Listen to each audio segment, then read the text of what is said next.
Hello everyone, welcome back. In today's video, I'm going to be explaining to you why your Honeywell thermostat is blinking cool on and how you can fix it in 2026.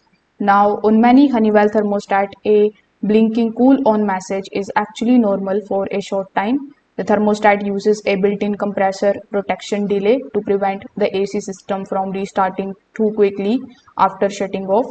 This usually lasts for around 5 minutes before cooling begins normally.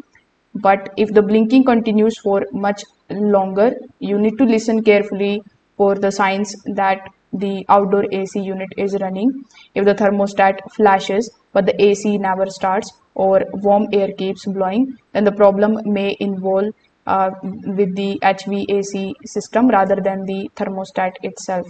Now, sometimes restricted airflow can stop the cooling system from operating correctly. So you need to check the HVAC air filter and replace it if it looks dirty. A severely clogged filter can cause cooling problems, frozen coils, and system shutdown behavior that keeps the thermostat stuck on the cool on mode. Now you can also restart both the thermostat and the AC system. For that, you need to turn off the HVAC breaker for at least 1 minute. After that, you just have to restore the power. If your thermostat uses batteries, you need to replace them with the fresh ones as well. So this can also clear the temporary communication or the startup glitches. If this video helped you out, make sure that you like this video and subscribe to the channel. Thanks for watching.